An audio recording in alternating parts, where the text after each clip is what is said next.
E uma das luzes que os clientes mais gostam, flare. Ou seja, um contraluz. O que é o flare, Kunz? É aquela clássica luzinha do final do dia. É aquele clássico filme de romance. É aquela clássica coisa, meu Deus, o final perfeito. O final deu tudo certo, né? Clássica cena, né? Não sei se vocês lembram daquela cena do Velozes e Furiosos, quando um deles morreu e aí se divide. Um carro vai para um lado, outro vai para o outro, que foi uma homenagem pro cara, que ele tinha morrido e tal. Pô, puta emocionante, toda uma história de não sei quantos filmes e tal. Adivinha qual era a luz daquela cena? Um carro andando pra cá, o outro pra lá, cena bem aberta, o finalzinho do dia, aquela luzinha, o flarezinho entrando. Então, cara, o flare é poderosíssimo. E se você for ver nos meus ensaios, eu utilizo ele em todos, porque gosto muito e os meus clientes também adoram muito e gera essa conexão, essa coisa gostosa de se ver aí do flare, tá? Então vamos lá. O que é? É uma luz que vem contra o seu sensor e ela geralmente é uma luz douradinha. Isso é o flare para mim. Tem várias teorias de flare e tal, mas flare é uma luz que vem contra o sensor e dá essas manchas, né? Essas faltas de nitidez, essas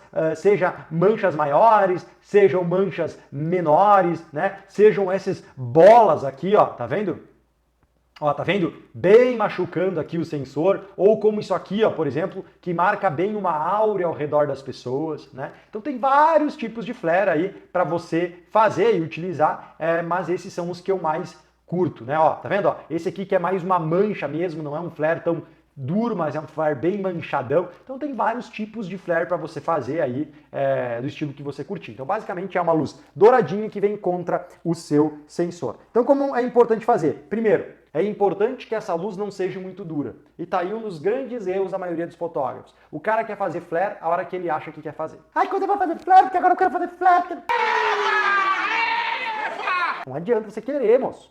Não adianta você querer, moço. O flare precisa do momento certo. Você não consegue utilizar, por exemplo, um flare dessa forma ao meio-dia. Consegue fazer um flare ao meio-dia? Consegue, mas não vai ficar douradinha desse jeito naturalmente não. Então, geralmente no início do dia ou no final do dia. Meia hora antes de o sol se pôr, ou meia hora do sol nascendo. Claro que isso vai variar, porque se você mora ou você está em cima de uma montanha na serra, vai ser diferente do que se você mora ou está num buraco, como Picaracafé, onde em Picaracafé, por exemplo, é um buraco, literalmente. Então tem muitos morros aqui do lado, muito perto, então o sol se põe bem cedo e quando ele se põe, ele está ainda bem duro. Por quê? Porque ele está alto ainda. Se você está na praia, tem o sol bem lá no fundo, ele vai ser bem difuso. Então esses horários mudam um pouquinho de acordo com o ambiente que você está. Mas, basicamente, resumindo, aquele meia hora final, quanto mais alto você está, ou quanto menos morros tem ao seu redor, mais difusa vai ficar a luz. Você consegue fazer flares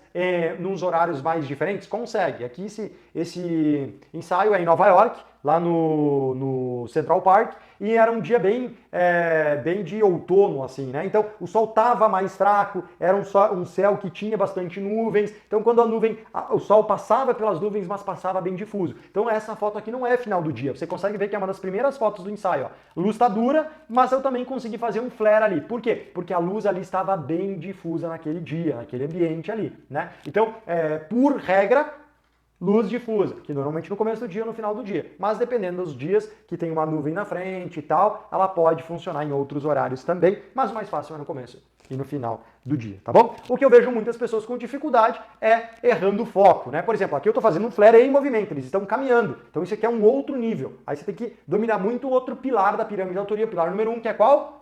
Equipamento, dominar o seu equipamento, configurar a sua câmera da maneira correta, entender como o foco funciona. Eu estou usando foco contínuo 3D. O foco contínuo 3D está onde? Está aqui, ó, neste lenço dela aqui, porque o lenço e a pele, o lenço e o vestido, a roupa dela aqui, tem muito contraste. Por ver que o foco está nela, não está nele. Então, por quê? Eu faço a minha câmera enxergar melhor, entendendo como ela enxerga. Então, precisa dominar outros pilares da pirâmide, mas a gente não vai falar sobre isso agora, mas é uma dificuldade, por isso que poucos fotógrafos conseguem fazer boas fotografias com flare. Por quê? Porque erram muito no foco. É foda, porque aí eles não conseguem fazer uma foto como essa, porque além de não dominar a luz, eles também não dominam o pilar do equipamento. Por isso que existe uma pirâmide da autoria e que toda a pirâmide é importante. Então por isso que tem que dominar também aí o seu equipamento para você conseguir, então, levar a sua fotografia para níveis maiores. Cruz, minha sobrinha fez um ensaio em um dia nublado e o fotógrafo fez uma flare artificial. Pena que ele removeu essa foto do perfil. Para mim isso não faz sentido. Imagine um filho dessa criatura olhar com os olhos, meu Deus, como é que tem um flare se não existia luz ali naquele momento? Então não sei, eu sou um cara que defendo a fotografia como um documento histórico, eu não defendo a fotografia como arte visual, fazer umas coisas diferentes, mirabolantes e tal. Tem gente que defende e não tem nada de errado com isso. Eu não defendo, eu sou um fotógrafo muito mais documental, eu quero documentar as pessoas, o amor das pessoas de uma forma bonita, mais bonita possível, mas entendendo que existe uma realidade. É a mesma coisa que tem aqueles fotógrafos que deixam as cores muito loucas, né? Sei lá, faz nevar em picada café que nunca nevou, né? Ou faz aquelas edição maluca. Ó, nada de certo e errado com isso. É uma outra pegada de fotografia. Eu não curto, não é a minha pegada, não faz parte da minha autoria. E eu não estou aqui para te ensinar a minha autoria. Eu estou aqui para te ensinar como você conquista a sua autoria, o seu diferencial para você conseguir criar desejo na cabeça dos clientes certos e viver bem de fotografia. Quando você aprende isso, você inclusive vai utilizar na hora de fazer artificialmente um flare um pouco mais real e um pouco mais interessante, né? Então, não importa como é feito, desde que isso faça parte da sua autoria. Agora, se uma hora você faz uma forma documental, outra hora uma forma mais artística, outra hora com uma edição carregada, outra hora uma edição leve, cara, aí, desculpa ser sincero com você, a chance de você ficar realmente bom é baixíssimo, né? Então, no momento que você começa a misturar todo esse tipo de fotografia, também, na minha opinião, a chance das pessoas reconhecerem você como um fotógrafo que tem um estilo, uma autoria específica, é muito baixa. Por quê? Porque você faz de tudo. Quando você faz de tudo, você não agrada ninguém que realmente curte fotografia, você agrada aqueles caras que querem